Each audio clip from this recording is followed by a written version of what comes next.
وعلى آله وصحبه أجمعين أما بعد فيا أيها الناس اتقوا الله حق تقاته ولا تموتن إلا وأنتم مسلمون. Jamaah salat Jumat yang dirahmati Allah Subhanahu wa taala. Alhamdulillah, di siang hari ini kita diberi kesempatan oleh Allah Subhanahu wa taala untuk melaksanakan kewajiban kita ibadah salat Jumat. Kita selalu bersyukur kepada Allah karena banyak sekali nikmat-nikmat yang tidak bisa kita hitung satu persatu, mulai dari bangun tidur sampai kita tidur kembali. Banyak sekali nikmat Allah. Maka sepantasnya lah jamaah sekalian, setiap saat lidah kita ini berucap Alhamdulillahirabbil alamin. Jamaah sekalian, Allah Subhanahu wa taala berfirman dalam surat At-Taubah ayat 119. A'udzu billahi minasyaitonir rajim. Bismillahirrahmanirrahim. Ya ayyuhalladzina amanu taqullaha wa kunu ma'as-shodiqin. Wahai kalian orang-orang yang beriman, bertakwalah kalian kepada Allah. Takutlah kalian kepada Allah. Hati-hatilah di dalam berbuat. Hati-hatilah untuk agar kita terhindar dari larangan-larangan Allah Subhanahu wa taala. Wa kunu ma'as-shodiqin. Dan jadilah kalian bagian orang-orang yang shodiqin.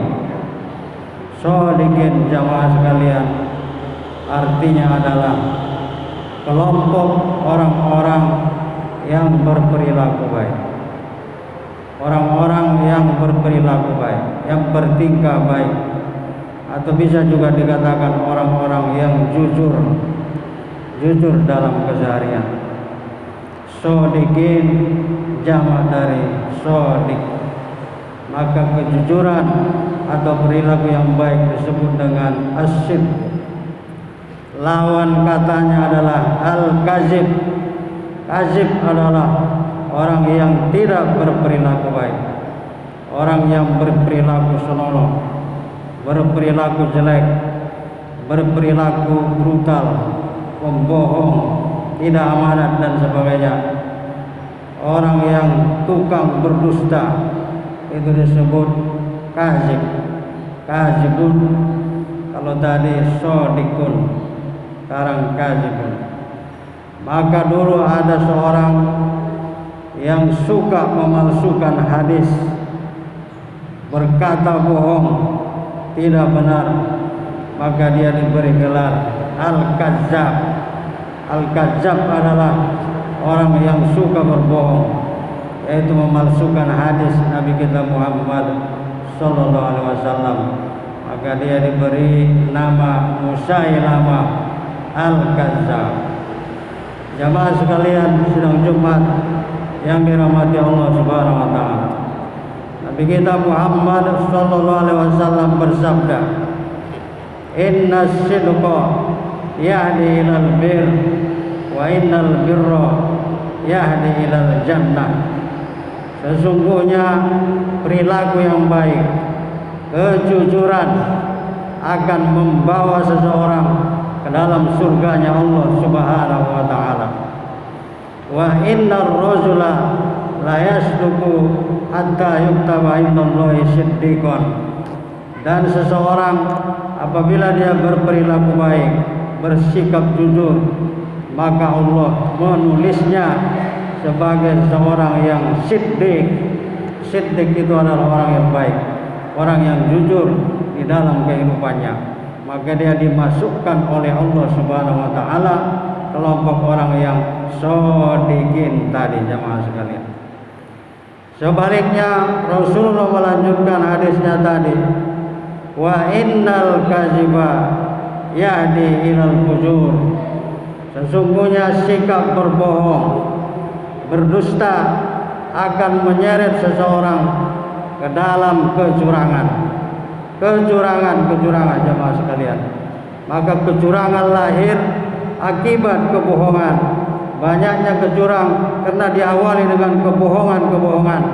Maka orang yang berperilaku bohong melahirkan tingkah-tingkah ataupun kebijakan-kebijakan yang curang jemaah sekalian.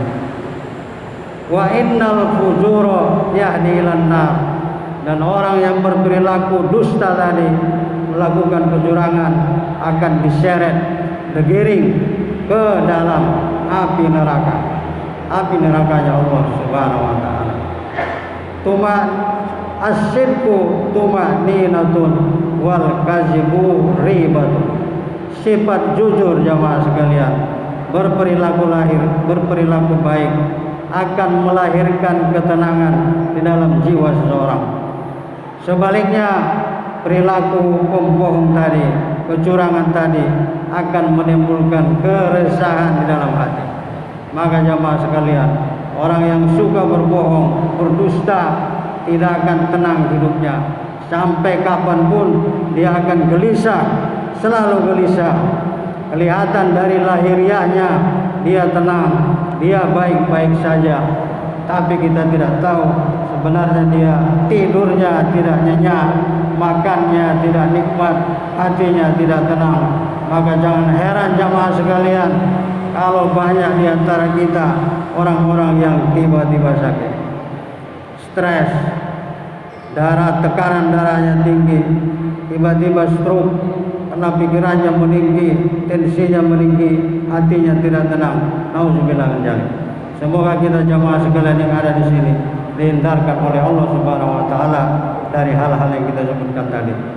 Amin ya rabbal alamin. Wa innar rajula la yakziba hatta yuktaba indallahi kadzaban. Dan orang yang pembohong tadi jamaah sekalian, bila dia selalu berbohong, berdusta, curang, maka Allah pun menulisnya termasuk orang-orang yang kazibin tadi itu, orang-orang yang digolongkan oleh Allah termasuk orang-orang yang suka berdusta, dan dia menjadi penghuni neraka kekal di dalamnya. Nauzubillah min dzalik. Jamaah salat Jumat yang dirahmati Allah Subhanahu wa taala. Untuk melanjutkan hal ini jamaah sekalian, kita perhatikan satu lagi hadis Nabi kita Muhammad sallallahu alaihi wasallam. Rasulullah bersabda, "Itmanu li sittan min anfusikum atman lakumul jannah." Berjanjilah kalian, kata Rasulullah, jamin kalianlah enam perkara kepadaku, maka aku akan menjamin bagi kalian surga. Apabila kalian melakukan 6 perkara itu, menjaganya dengan baik, maka aku akan menjamin bagi kalian surga, kata Rasulullah sallallahu alaihi wasallam. Jamaah sekalian, 3 di antaranya adalah: yang pertama, usduku ija haddastum. Yang pertama, jaminan yang harus kita jaga untuk mendapatkan surga tadi adalah jujurlah kalian kalau kalian berkata, kata Rasulullah sallallahu alaihi wasallam. Maka jamaah sekalian, terlihat gampang, diucapkan mudah, tapi memang sulit untuk menjaga kejujuran dalam hidup kita ini. Jujur sesuai apa yang kita katakan dan apa yang terlintas di hati kita, sesuai apa yang kita ucapkan dan perilaku yang kita lakukan dalam kenyataan. Ini harus sesuai jemaah sekalian. Mari kita mulai dari diri kita sendiri, dari keluarga kita, dari kelompok lingkungan RT kita, RW, desa, kecamatan, di tempat kita kerja dan sebagainya. Kenapa jamaah sekalian? karena berbohong ternyata menimbulkan kecurangan tadi, dan itu akan menimbulkan hal-hal yang tidak baik, menimbulkan perpecahan, ketidakstabilan dalam persahabatan, pergaulan sosial kelompok dan sebagainya. Kemudian yang kedua jamaah sekalian, kata Rasulullah, wa aufu iza wa'adtum, penuhilah kalau kalian berjanji. Maka jamaah sekalian, jangan mudah-mudah berjanji. Jangan sampai lisan kita ini gampang melontarkan janji. Nah, sebentar lagi kita akan pilkada, pemilihan kepala daerah serentak. Nah, sebentar lagi juga jamaah sekalian, kita akan mendengar banyak janji dari calon-calon pemimpin kita. Kita akan mendengar puluhan, belasan, mungkin juga lebih banyak dari itu janji-janji yang disampaikan. Sekali lagi kita mengharap kepada mereka, calon-calon pemimpin kita, hati-hati kalau berkata, hati-hati kalau berjanji, karena janji akan ditagih oleh rakyat. Kalau rakyat tidak bisa menagih di dunia, besok di akhirat akan ditagih oleh rakyatnya, dan juga minta dipertanggungjawabkan di hadapan Allah Subhanahu wa taala. Maka sekali lagi jamaah sekalian, mungkin di antara kita ada yang berminat menjadi seorang pemimpin atau apapun, walaupun tidak dalam percaturan pilkada besok, tapi jadi apapun di lingkungan kita, hati-hati kalau berjanji, karena janji itu adalah hutang yang harus kita penuhi dan akan ditagih oleh orang yang mendengarkannya. Kemudian yang ketiga jamaah sekalian, wa addu izatu mintum, kata Rasulullah, kalau kalian diamanati maka laksanakanlah amanat itu. Ini juga berkaitan dengan kepemimpinan tadi jamaah sekalian. Tidak hanya dipimpin kelas global, tapi sekali lagi kita mulai dari diri kita. Karena setiap kita ini adalah memimpin diri kita, kemudian memimpin keluarga kita, lingkungan kita, di tempat kerja dan sebagainya. Apabila diamanati, laksanakanlah amanat itu dengan sebaik-baiknya. Jangan hianat, karena hianat termasuk orang-orang yang munafik, yang siksanya berat besok menunggu di akhirat, dan ancamannya berat dari Allah Subhanahu wa taala. Bila diberi amanat, laksanakanlah amanat itu. Jangan hianati orang yang engkau janjikan, dan jangan hianati amanat yang sudah diamanatkan kepadamu. Jamaah salat Jumat yang dirahmati Allah Subhanahu wa taala, tidak banyak yang kami sampaikan dalam khutbah ini jamaah sekalian. Kita mulai dari firman Allah tadi, surat At-Taubah ayat 19. Wahai kalian orang-orang yang beriman, bertakwalah kepada Allah, dan jadikanlah diri kalian termasuk orang-orang yang jujur, orang-orang yang berjanji menepati, dan orang-orang yang melakukan amanahnya. Jangan lakukan sebaliknya, karena itu akan mengantar kalian ke nerakanya Allah Subhanahu wa taala. Nauzubillahi min dzalik. Ini yang bisa kami sampaikan. Mudah-mudahan kita bisa mengambil hikmah darinya. Ja'alanallahu wa iyyakum minal faizin al-aminin, wa adkhalana wa iyyakum fi ibadihi sholihin, wa qur rabbi fir warham wa anta khairur rahimin.